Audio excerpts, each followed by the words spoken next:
Greenery devoured the marble remains of the temple. Jungle surrounded us from every corner, but we couldn't escape that way. The temple was built on elevated terrain, and the only safe way down was the stairway past the entrance. Or you could shift and fly us down, I said.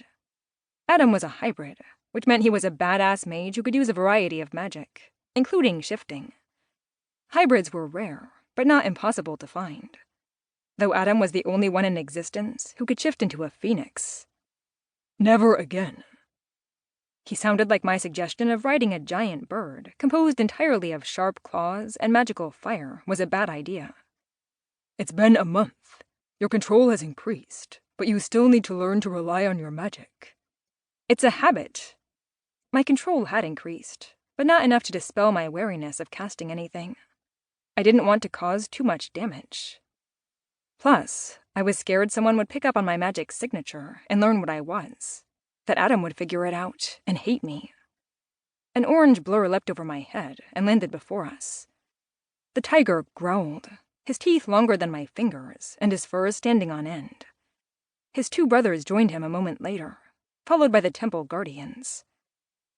Embalmed here to serve as protectors in the afterlife, the guardians looked like dried-out corpses.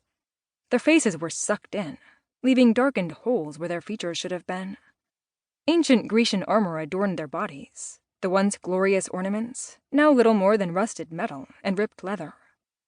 The spears they carried were still sharp, however, though not as sharp as the tiger's teeth. Adam cracked his neck. "Showtime." "No," I said, reaching for my sword anyway.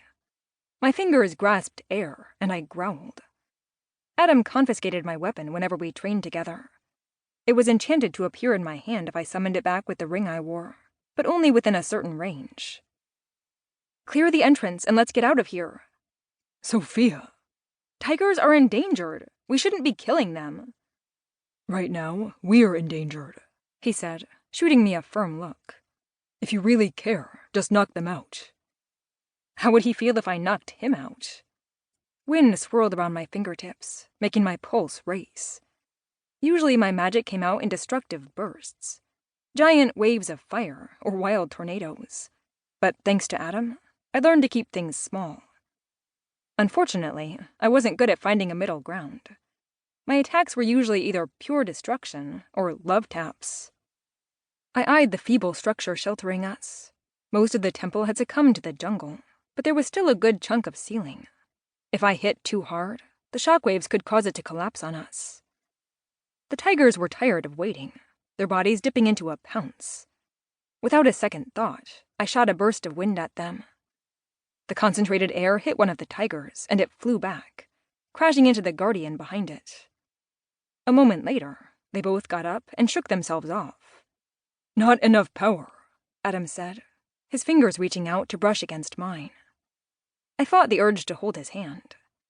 "It's either not enough or too much." "You're scared." "Obviously." "Don't be." "Thanks," I ground out. "All better." "You're too in your head." His eyes were trained on the giant beasts growling at us. "Magic is a part of you. It's natural.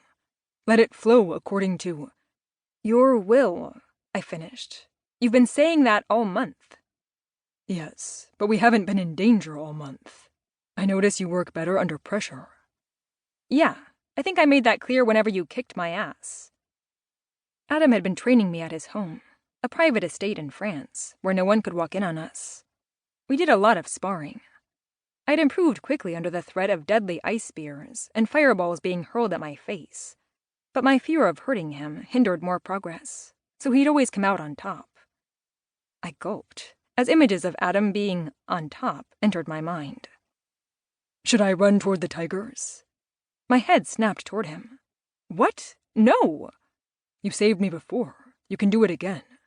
"Are you insane?" I cried. "In case you forgot, I summoned a tornado last time. That'll bring this place down." He shrugged and took a step forward. "Then don't summon a tornado." The tiger bristled further at Adam's movement. Before I could stop him, he ran toward their snapping teeth. I screamed and reached for him, a tunnel of concentrated wind shooting from my outstretched palm. All three tigers flew over the garden.